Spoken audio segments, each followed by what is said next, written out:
Last week, some of the top political, business and community leaders gathered in Davos, Switzerland for the annual meeting of the World Economic Forum. The issue of global food security was among the agenda items that were covered. Participants discussed the close links between the climate crisis, nature's collapse and the energy transition on global food security, but also how war and conflict ongoing in different areas of the world are leaving billions of people living without enough food. To talk about what was discussed and the food crisis in 2023, we have the director of the World Food Programme's Korea office with us. Marian Yun has joined us now in the studio. Ms. Yun, hello and welcome back to the show. Thank you very much for having me again, Jang-ho.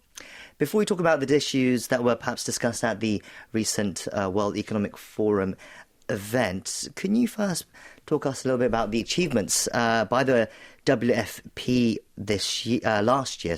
What sort of a year was it for the WFP in 2022? 2022 was certainly a year of many records being broken, and not many of them to be proud of, to be honest with you. We do know that the war breaking out in Ukraine in early 2022 was a significant game changer at the for global food insecurity, which was already tough to begin with. So for the World Food Programme, 2022 was unprecedented on many levels. In terms of global needs, it was unprecedented. In terms of how much we were able to deliver, it was unprecedented. For instance, we through the generosity of many of our donors, we were able to raise $14 billion. That was just over half of what we had appealed for the year. And with that generous level of contributions, we were able to reach 140 million people around the world. On both fronts, we've never achieved that scale of response before. But it's a reflection of how staggering food insecurity is at the moment. How many more people are being affected by hunger, and really on the precipice of famine. It really isn't something to celebrate, but the fact that we were able to respond and scale up as much as we were able to do is really a testament to how our donors and our partners have all rallied and united, recognizing that this is an issue for global mankind, really. So unprecedented levels of contributions from around the world, but you said it's only still just over 50% of what the WFP was asking for. That's correct. We were asking for 22 billion in order to reach all 160 million intended beneficiaries for our programs.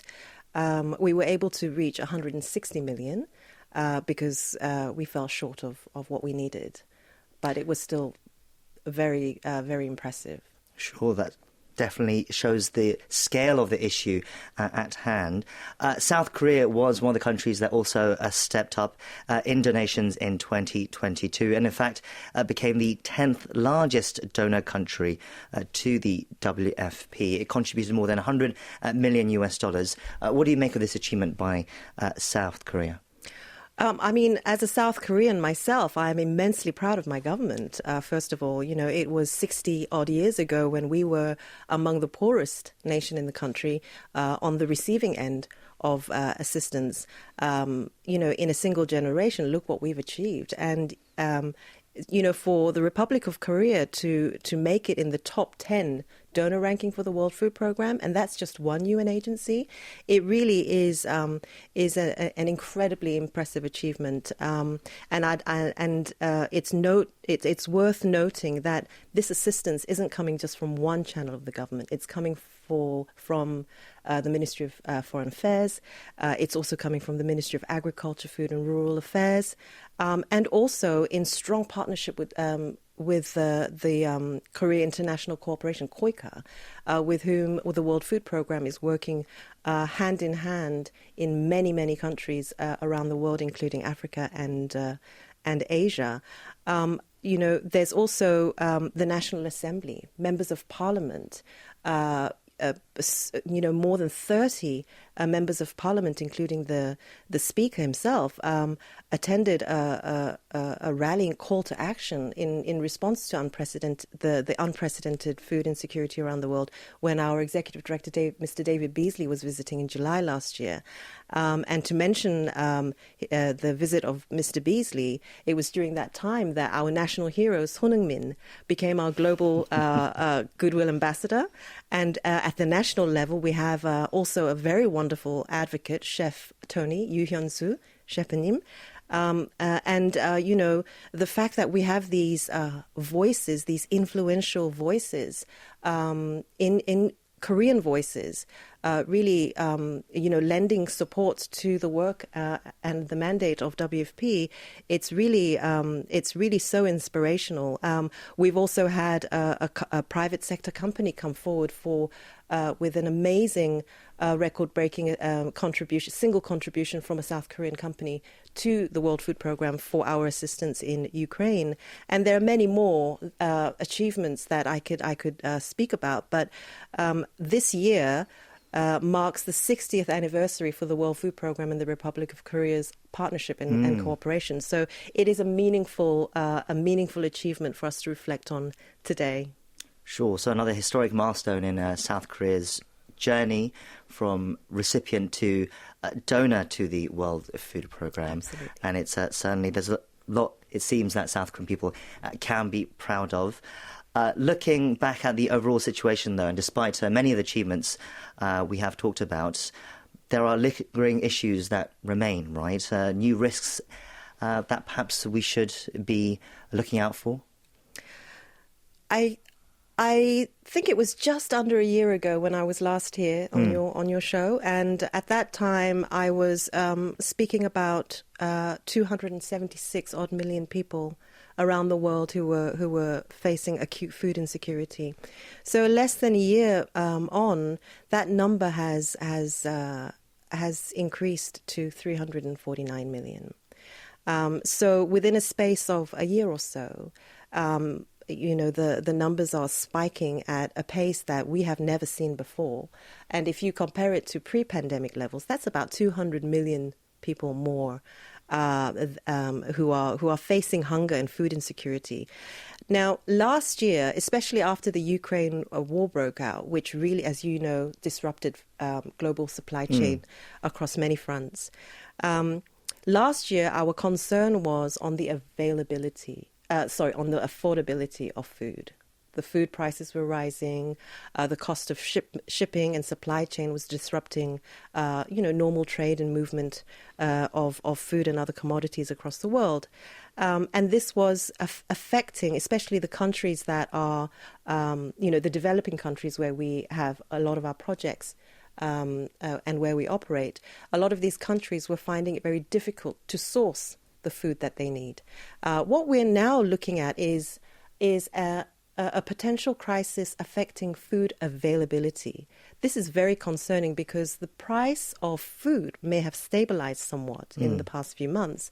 But if you look at the cost of fertilizers,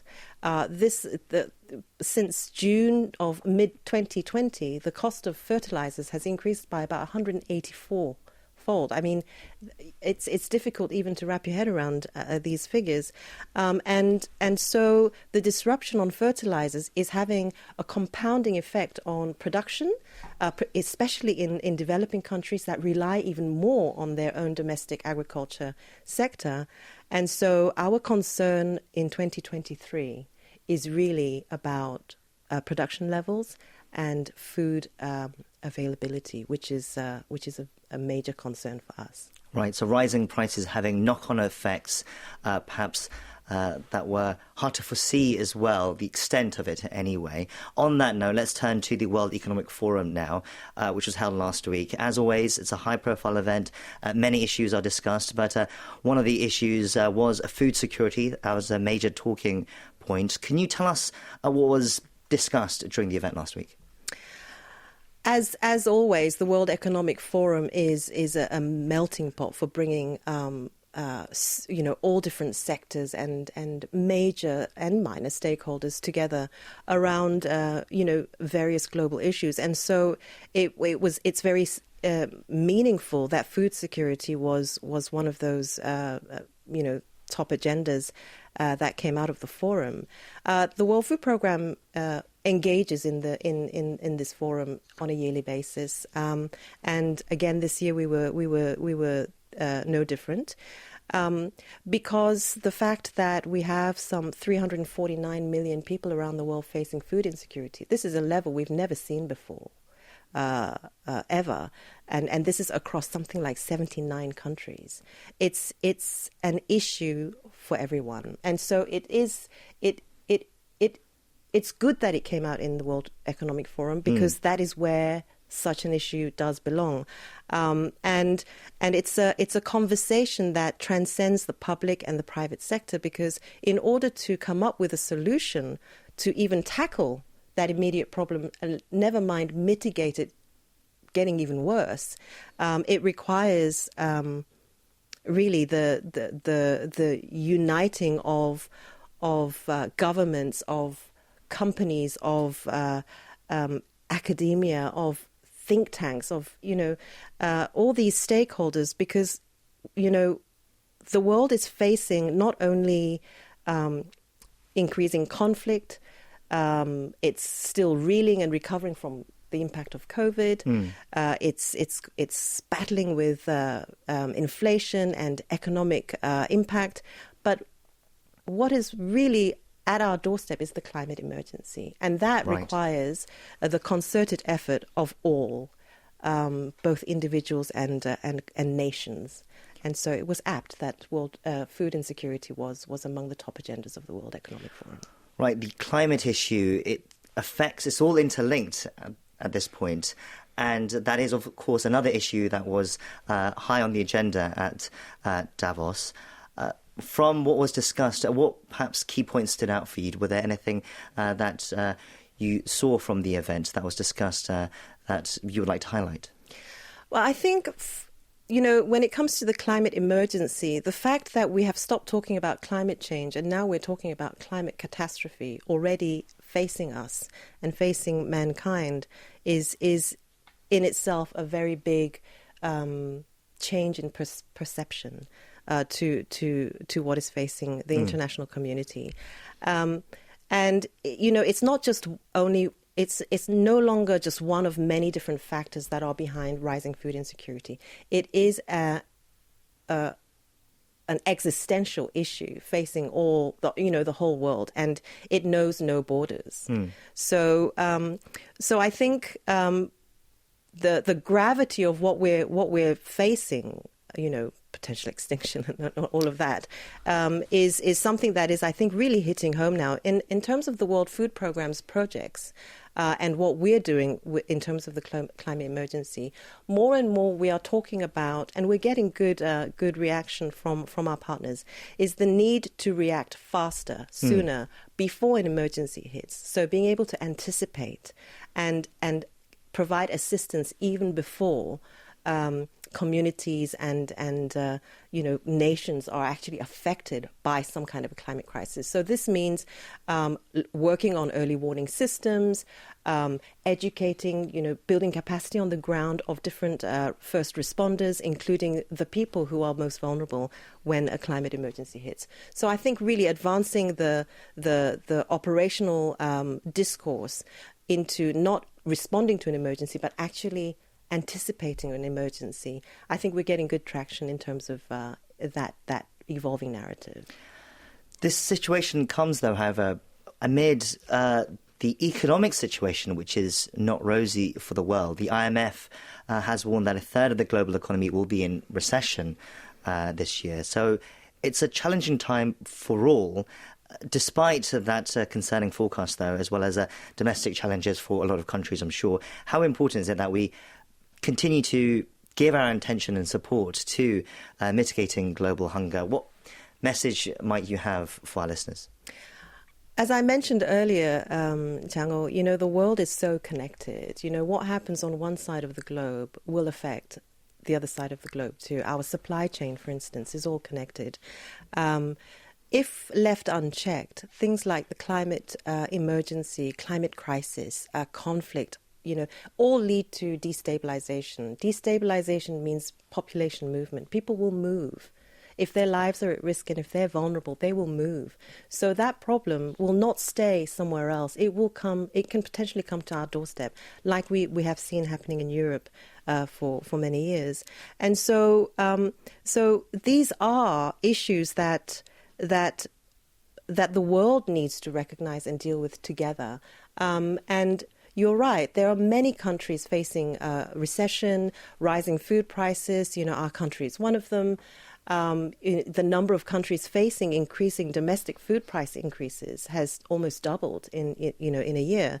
So it's not to say that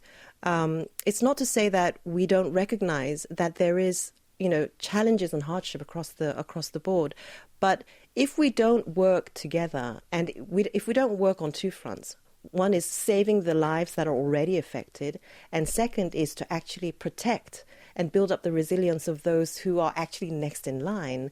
What will end up happening is that the world will continue to respond in a kind of firefighting mode. And the Republic of Korea, as an OECD member and a growing champion for food insecurity and these global issues, we'll have to rise up to that task at some point. I think a message of interconnected world, I think, is an important one. We have to help others to help ourselves as well, essentially, in the long run. OK, we'll have to leave it there. We've run out of time. So we've been speaking with Marian Yun, Director of the World Food Programme's Korea office. Thank you once again for coming in today. Thank you very much for having me.